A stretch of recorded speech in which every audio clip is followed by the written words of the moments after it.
מה estupendo.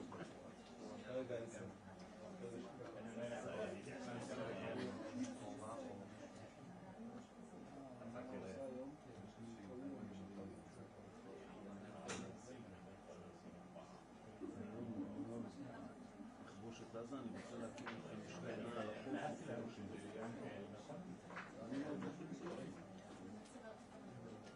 בסדר.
Mr. Secretary Marco, your visit to our eternal and undivided capital, Jerusalem, is a powerful affirmation of a powerful bond.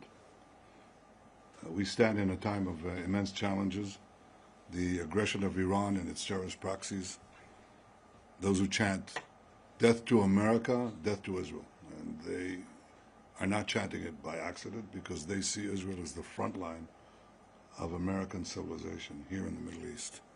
Well, those chants and those threats still linger, but they're a lot less dangerous now. And they're a lot less dangerous because they were met with our common resolve.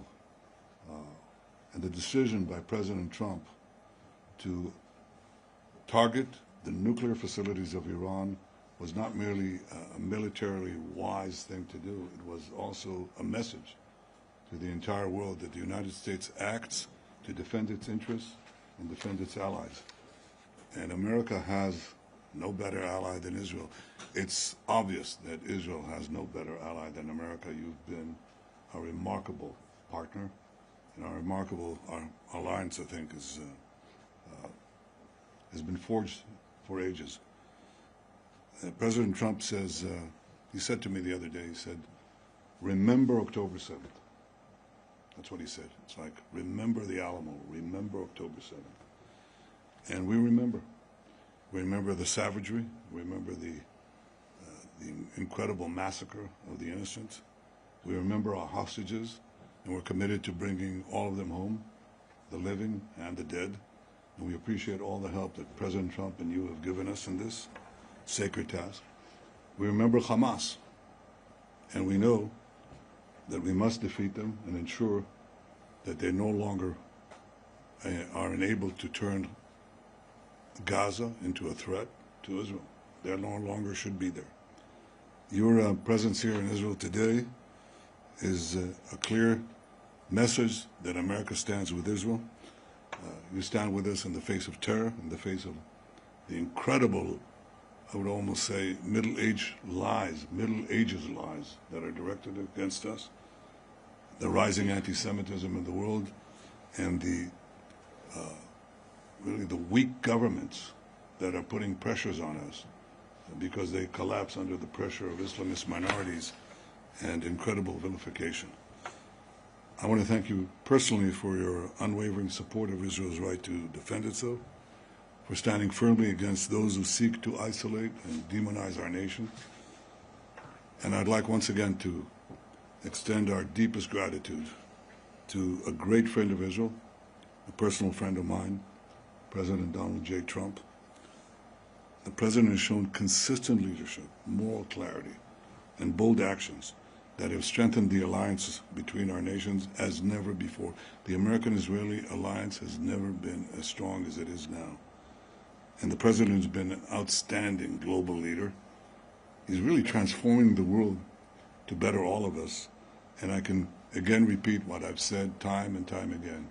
He's the greatest friend that Israel has ever had in the White House. We will continue to act together with great force and great determination to protect our countries, and I may add, to protect our common civilization, because we're engaged in a battle of civilization against barbarism. And the alliance between our nations remains as enduring and unshakable as the stones of the Western walls we visited yesterday. We will forever cherish this friendship. And I want to say, Mr. Secretary, thank you. May God protect you, bless you, and bless your family. May God bless America. May God bless Israel. And may God bless our enduring alliance. Thank you, Mr. Prime Minister. And first of all, let me say on behalf of the President of the United States, President Trump, I want to thank you for your friendship and for the friendship that Israel has shown towards the United States, and so many issues we work on together that extend beyond the causes of war and peace, but advances in technology, advances in economics, and those remain strong and enduring and unwavering, and not enough attention gets paid to those links, the economic links, the cultural links. We're here today, by the way, later this evening to inaugurate and to open to the world perhaps one of the most important archaeological sites in the planet, and one that has deep meaning to so many people in the United States as well, in the Pilgrim's Road over at the City of David. And so it's an honor to be here and be a part of that. As far as the President's been clear on the ongoing issues in Gaza, and that is that every single hostage, both living and deceased, needs to be home immediately. Hamas can no longer continue to exist as an armed element that threatens the peace and security, not just of Israel, but of the world, and that the people of Gaza deserve a better future, one that cannot begin until Hamas is eliminated and until all of the hostages, both living and deceased, are home. And he remains committed firmly to that objective. And that's what we seek to talk about today, have talked about today, and will continue to talk about, and that is the road forward on how to achieve those things. Those objectives remain. Those objectives remain in place. Beyond that, obviously, we cooperated and were involved together just a few weeks ago on the issue of Iran and Iran's desire to possess not just nuclear weapons, but short and mid-range missiles with the capability of threatening our presence here in this hemisphere, in this region, and of course the safety and security of the Jewish state. But I would venture to say a threat that actually extends well beyond that to the kingdoms of the Gulf and eventually even into Europe. In fact, some of the missiles they're trying to develop now can already range countries in Europe. And so a nuclear Iran governed by a radical Shia cleric that possesses not just nuclear weapons potentially, but the missiles that could deliver those weapons far away, is an unacceptable risk, not just for Israel, not just for the United States, but for the world. And that is that's why the President continues with our campaign of maximum pressure. There will continue to be maximum economic pressure on Iran until they change course. That's why we are encouraged to see our partners in Europe begin the process of snapping back sanctions on Iran. They are clearly out of compliance with what was already a flawed deal to begin with, and we encourage them to continue down that road. We 100% support that. That is exactly what needs to happen, and we remain firmly committed, as I said, to the President's objective, which he's been abundantly clear on, and I want to repeat. At the end of the day, no matter what has happened or happens, the objective remains the same, and that is all 48 of those hostages, both living and deceased, need to be home. They need to be returned. They never should have been taken. What happened on October 7th was an act of unparalleled barbarism, and what's happened since then have been repeated acts of unparalleled barbarism on the part of Hamas. Hamas needs to cease to exist as an armed element that can threaten the peace and security of the region, and the people of Gaza deserve a better future, but that better future cannot begin until Hamas is eliminated. That better future and that kind of peace is not even possible until the hostages are released, all of them, every single one. And so that's what we continue to be focused on. That's what the President wants to see happen, and that's what you can count on our unwavering support and commitment to see come to fruition. Thank you. Thank you very much. Mr. Secretary, do you think that it's possible to military dismantle? Thank you. Can you just state your name and the outfit you're from? Yeah, sure. Hi. Where are you from? Yeah, I'm from Israel. Okay. My name is Liza Rozovsky. I'm from Haaretz. And I want to ask if you still think that the military dismantlement of Hamas is possible. Well, Hamas can surrender tonight if they want, lay down their weapons. The problem is they're a terrorist group, a barbaric group, whose stated mission is the destruction of the Jewish state, so we're not counting on that from happening. Look, I think we would all, every single person I know, I don't know of anyone who would not rather see a negotiated settlement in which Hamas agrees to no longer be a terrorist group, lay down their arms, free the hostages, by the way, not just the hostages that they're holding from Israel, but frankly, the people of Gaza that they're also holding hostage as human shields. So that would be the ideal outcome, one we would all like to see. It's one that's been worked on. But I think we have to be prepared for the fact that savage, terrorists don't normally agree to things like that. But we'll continue to pursue that route. It's the ideal outcome, but it may require, ultimately, a concise military operation to eliminate them. We have to remember who we're dealing with here, and that is a group of people that have dedicated their lives to violence and barbarism. And when you're confronting that hard reality, as much as we may wish that there be a sort of a peaceful diplomatic way to end it, and we'll continue to explore and be dedicated to it, we also have to be prepared for the possibility that that's not going to happen. Yeah, go ahead. איתמר אייכנר, ynet וידיעות אחרונות. מר נתניהו, האם ישראל עדכנה את ארצות הברית לפני המתקפה בדוחה? And a question to Secretary Rubio. Did you ask Israel not to advance with its military maneuver in Gaza and not to repeat of attack in Qatar? Well, I've said repeatedly that Israel's decision to act against the Hamas terrorist leadership in Qatar was a wholly independent decision by Israel. It was a decision taken by me and our top security force chiefs. It was conducted by us, and we assumed full responsibility for it because we believe that terrorists should not be given a haven, and the people who planned the worst massacre of the Jewish people since the Holocaust cannot have immunity. So we did it on our own, period. All I would add is that we are focused on what happens now, what happens next, what role can Qatar play possibly in reaching an outcome here that leads not just to the end of this hostilities, not just to the release of all of the hostages, both living and deceased, not just the disarmament and elimination of Hamas, but also a better future for the people of Gaza, which isn't possible as long as Hamas exists, which isn't possible as long as 48 hostages are being held. And so we're going to continue to encourage Qatar to play a constructive role in that regard. We're focused because at the end of the day, no matter what has happened, these fundamentals still remain. There is still a Hamas, there is still 48 hostages, and there is still a war going on. And all of these things standing in the way of a better future for the people of Gaza and a peaceful end to what's happening now. So we're going to remain focused on what we can do next. Go ahead. Can I ask Mr. Secretary? Sorry. You can ask anything, but there's order.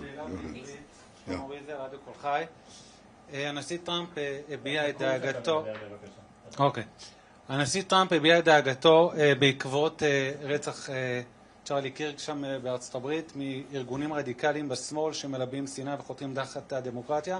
האם הנושא הזה גם היה חלק מהשיחות ביניכם על אולי שיתוף פעולה נגד ארגונים כאלה כדי למנוע חלילה רצח פוליטי גם כאן בישראל? Well, the question was about the ramifications of the the barbaric murder of Charlie Kirk. So first let me say Charlie Kirk was a tremendous friend of Israel. And he believed and discussed with me how to defend Israel, how to defend Western civilization. He actually wrote a detailed memorandum suggesting how we should do that. He saw our battle as a common one for our common values and our common freedom. He also believed in having free discourse. And he was I think, a great American patriot, a believer in the freedom and liberties that America gave to the world, and a believer in the common foundation of our civilization, which he attached to this city, this country, this land. He was struck down. I think the most important thing is to make sure that his legacy isn't struck down, that it continues to live. Now, you know, some people are irreplaceable. Charlie was 31 years old. My own brother was 30 years old when he fell in the rescue of hostages in Entebbe. And, you know, some of these people come once in a century. But it's their legacy that has to live on. So we're committed, I'm committed, and I know the President Trump is committed, and I'm sure that's true of Secretary of State Marco Rubio, to make sure that that legacy lives on. How to address the threats is what you're saying. How do you actually address the threats of the poisonous incitement of the people who don't believe in free speech, who believe in the imposition of their views on others, who speak of democracy but actually want to trample democracy into the dust? How to deal with that? I think it's a common problem. I think the world right now, the Western world, America, Israel, are being challenged by extraordinary violence from political opponents within the countries. Extraordinary violence. President Trump has, there's been 2 attempted assassinations on him. 1 nearly succeeded. I've been targeted myself with death threats, which are pretty much daily. My family is targeted. And so are ministers and public figures. They're harassed, they're threatened in Israel and in America. And this is a challenge to our democracy. Democracy is supposed to be the nonviolent resolution of conflict within a society. Nonviolent resolution. The decisions are made not by bullets, but by ballots. And these people increasingly are more and more violent. And the more they speak of democracy, the more they threaten it. They basically say that the greatest danger to democracy is democracy. You're not going to have the rabble decide. I mean, these people who go to the polls, who are they? We're the enlightened ones. We're raised above that. That's the true democracy. The true democracy is to ensure that there is no democracy. And there's double talk. There's the use of words that mean entirely different things. And that certainly won't derail us, but I'm sure that we should take all the actions independently and jointly to protect our liberties, our way of life, our democracies. Well, a couple points on, I think it's horrifying to see any human being executed before the entire world because of the social media. It was a particularly difficult week this week in the White House and in Washington because Charlie Kirk wasn't just someone who supported the president. He wasn't just someone that we were aware of. He was a personal friend to a lot of people in that White House. The president, to the vice president, to multiple people. It was a combination, you know, political assassination, but also death in the family type event. And it was shocking to a lot of people to see. Apart from the tragedy of it for him and for his family and for the nation, really, is the irony. Charlie was one of the few people out there that was actually engaging what we need more of, and that is debate and conversation among people with strong disagreements. People know Charlie Kirk because of his role on campuses. He would go on college campuses, and he would actively seek out and invite people who strongly disagreed with him to come to the microphone and engage in a back and forth. The alternative to the back and forth is to just attack each other. It's very easy to just do podcasts and just do interviews and give speeches where you attack the other side. It's much harder to engage people whose views are diametrically opposed to yours and engage them in a debate. And he did that. But he didn't just do that on college campuses, because that's what he was best known for. he did that online as well. Charlie was a frequent guest on the podcasts and on the shows of people who he did not agree with. And he had guests on his show that he did not agree with. He was actually a guest on Gavin Newsom's podcast and engaged in debate with the Young Turks, and as well as going around the world engaging in some of these lecture series with people from the other side. And I don't even say the other side of the aisle, other side of ideological divides, because sometimes it wasn't just partisan. And to see someone who was engaged in what we need more of assassinated in the process of doing exactly that. Because that's where he was assassinated. He was assassinated in the middle of that kind of discourse.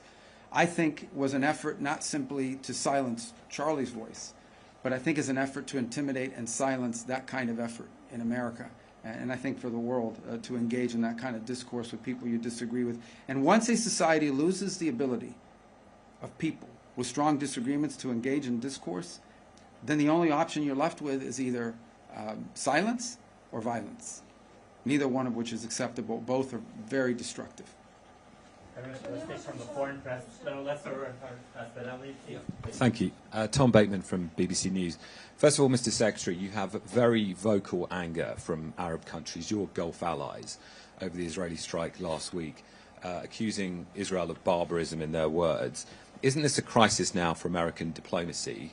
And how are you going to assure your Gulf allies, as the President says, that this won't happen again?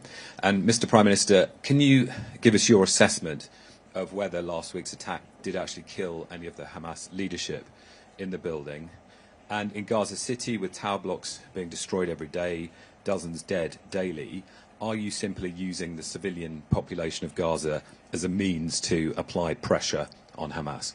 Well, let me begin with a question you asked me, and that is, we have strong relationships with our Gulf allies. We work very closely with them on a number of things. We've been engaged with them. We've been engaged with them consistently before what happened and after what happened. And ultimately, the point we will make to everybody is that some fundamentals still remain that have to be addressed, irrespective of what has occurred. The reality of it is we still have 48 hostages. We still have a Hamas that is not only holding 48 hostages, they're holding Gaza hostage, and they're using civilians as human shields. There's still a dangerous element, and as long as they exist, as long as they're around, there will be no peace in this region, because they are not agents of peace, they are agents of barbarism. And it's still a fundamental fact that the people of Gaza deserve a better future, a future which is not possible until the hostages are all released and Hamas no longer exists. All these fundamentals still exist. They all still have to be addressed. And that's what we're going to remain focused on as we engage with our allies in the Gulf, is how can we continue to work together to address those three things, which we think are pillars. Solving those are pillars of the broader construct I think all of us hope for the region. There's immense cynicism and hypocrisy in the condemnation of Israel. After 9/11, the Security Council of the United Nations passed Resolution 1373. And that resolution said that states must not harbor, give safe haven, finance, plan, or allow such actions for terrorists. It didn't say some actions in this part of the world, or some nations cannot do it in this part of the world, but they can do it in another part of the world. And of course the United States acted very boldly against the terrorist havens that were given to Al-Qaeda in Afghanistan, the terrorist haven that was given to the chief terrorist, Bin Laden, in Pakistan. Those countries that are condemning Israel today did not come and say, well, what a terrible thing was done. The sovereignty of Pakistan was violated. The sovereignty of Afghanistan was violated. You don't have such sovereignty when you are effectively giving a base to terrorists and a place where they can ply their gruesome trade.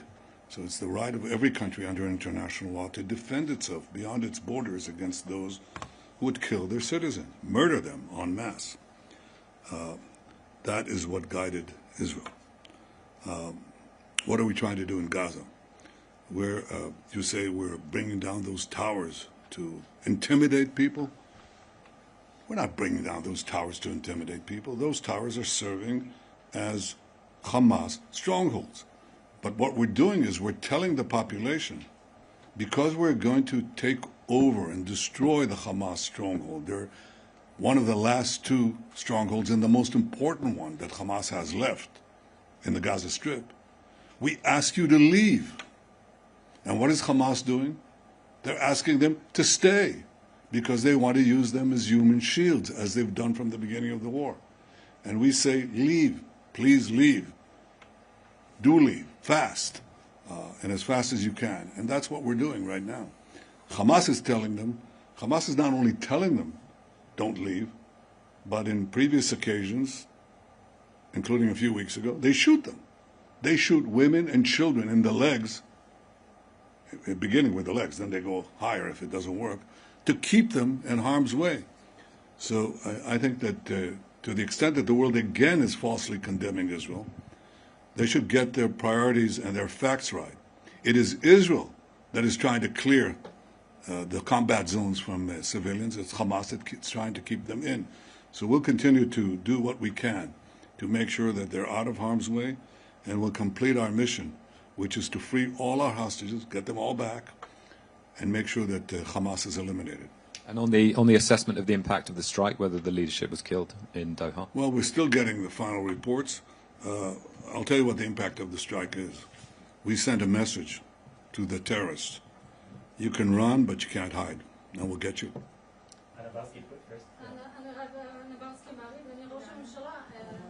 אדוני ראש הממשלה, לפי הדיווחים, לא רק שהתקיפה של צה"ל נכשלה בקטר, אלא גם נחשפו יכולות מסווגות של צה"ל בתקיפה בשבוע שעבר. האם בדיעבד אתה מצטער על ההוראה שנתת להוציא את התקיפה לפועל? Well, I don't accept the premise in your question, which is that Hamas, that the raid failed. Didn't fail because it had one central message, and we considered it before we launched it. And that is, you can hide, you can run, but we'll get you.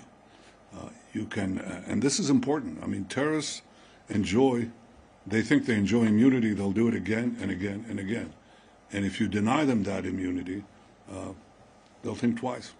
לכן הטענה שהפעולה בקטר נכשלה, אני לא מקבל אותה, כי הדבר העיקרי שרצינו להעביר זה המסר. שאתם לא מקבלים חסינות בשום מקום בעולם. זו הייתה המדיניות שלנו, וזאת היום המדיניות שלנו. Mr. Prime Minister, Robbie Grammer with the Wall Street Journal. Just to put a finer point on it, would you rule out further strikes on Hamas operatives in foreign sovereign countries in the region? And for Secretary Rubio, what's your message to close U.S. allies like the UK, which you plan to visit, on the vote at the United Nations to advance a Palestinian state, not just to nations overall, but some of our closest allies like the UK? Thanks. The principle that terrorists should not have immunity wherever they are, wherever they may be, was not established by me. We had a massacre a few decades ago. It's called the Munich Massacre, in which PLO terrorists murdered our athletes to the Olympic Games. And my predecessor, Golda Meir, vowed that we shall track down these terrorists and get them one by one, which is what we proceeded to do in the leading European countries. And we did this one by one by one. I didn't hear a great cry of wrongdoing to these countries. Even though they weren't harboring terrorists, the terrorists were there. Okay, they didn't even harbor them, as is the case in other cases.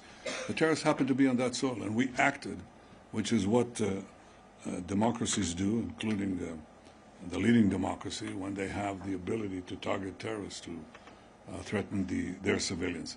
So this is a principle we established. It's a principle we follow. It hasn't changed. On your question, these things that people are doing and these different countries are doing at the United Nations, first of all, they're largely being done because of their own domestic politics. Second of all, they're largely symbolic. They have really no impact whatsoever in bringing us any closer to a Palestinian state. The only impact they actually have is it makes Hamas feel more emboldened. It makes other elements like Hamas feel more emboldened. It actually has made it harder. It's actually served as an impediment to peace. In the past, we have seen when these statements have come out, maybe there's a negotiation going on. Maybe you think you've actually made some progress on getting some hostages released or an end to the war. And then these things come out, and all of a sudden these groups back off. In many cases, walk away. Hamas has walked away from agreements that they actually had tacitly agreed to. But then they see the sort of international support they believe they're getting as and they walk away from it. So we've warned of two things. One, it actually makes it harder to negotiate when those negotiations were occurring, and because it emboldens these groups.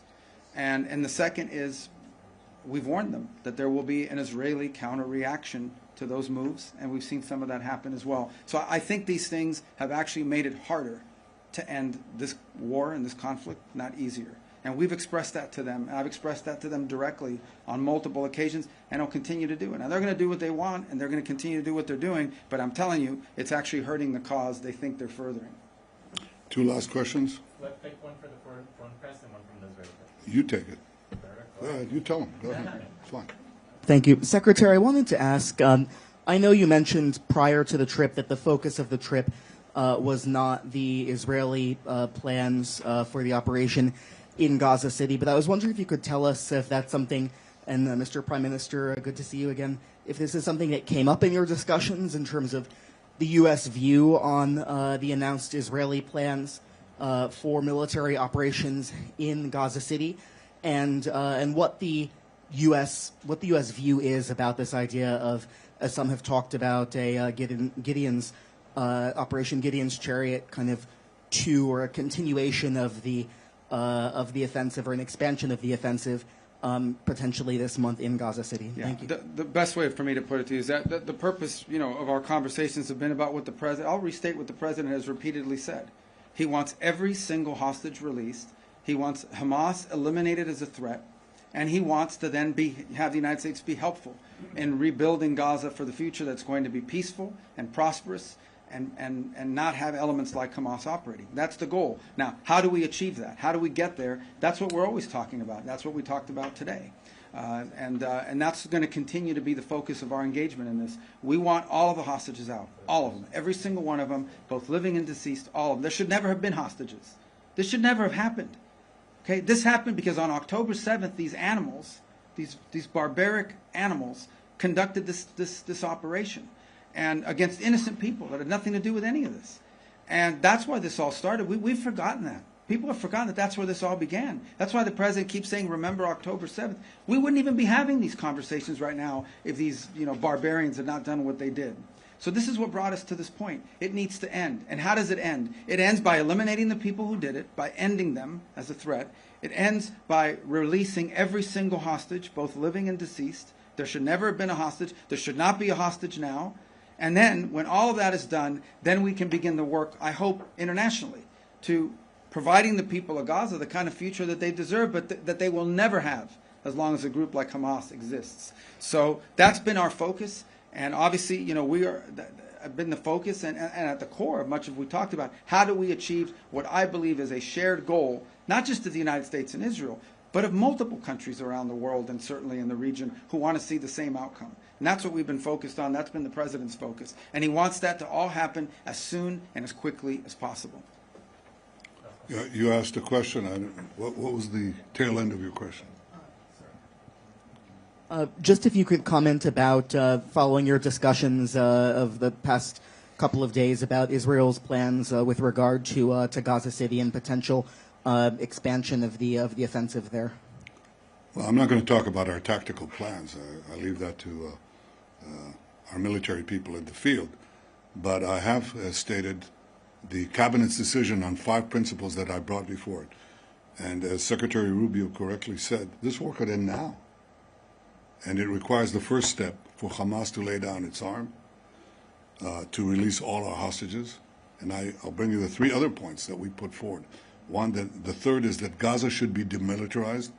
Demilitarized is different from just laying down your arms, because you want to make sure that arms are not smuggled into Gaza and arms are not produced in Gaza. So demilitarization is the third point. Overriding Israeli security responsibility is the fourth point, to make sure that there's no resurgent terrorism, Hamas or from any other organization. And the last thing is to establish a transitional civilian government by people who do not advocate the destruction of Israel, do not educate their children to terrorism, finance terrorism, or launch terrorism. These are the 5 points. And we're committed to doing it. We're now, Secretary Rubio said, how do you achieve this? How do you achieve the release of the hostages and eliminating Hamas if you keep Hamas there? If they surrender, lay down their arms, then you can do the rest without battle. And at any point, if you can do something without battle, it's better. Having been in battle, I can tell you it's not a lot of fun. And to see your friends die next to you is not a lot of fun. Or maimed for life, that's not a lot of fun. So if we can achieve this by having a Hamas surrender, all the better. One last question. I don't know. בבקשה. תודה. אברהם חסון, ערוץ 14. ראש הממשלה, מהם הצעדים המשותפים כתגובה אפשרית להצהרה עתידית על מדינה פלסטינית באו"ם, והאם הועלתה אפשרות לחלת ריבונות ביהודה ושומרון כתגובה לצעד העתידי? צעד העתידי הוא צעד עתידי, אתה לא חייב לחשוף אותו לפני כן, אבל ברור שאם נוקטים פעולות חד-צדדיות נגדנו, אז פשוט מזמינים פעולות חד-צדדיות מצידנו. Thank you very much. That's it. Thank you. I want to acknowledge, the presence of two extraordinary ambassadors here, Ambassador Huckabee, American ambassador to Israel, and Ambassador Leiter, Israel's ambassador to the United States, our foreign minister, Gideon Sal, our National Security Council head, Tzachi Hanegbi, and my staff, and your staff. Yeah. All great people. Thank you. Thank you. Thank you very much.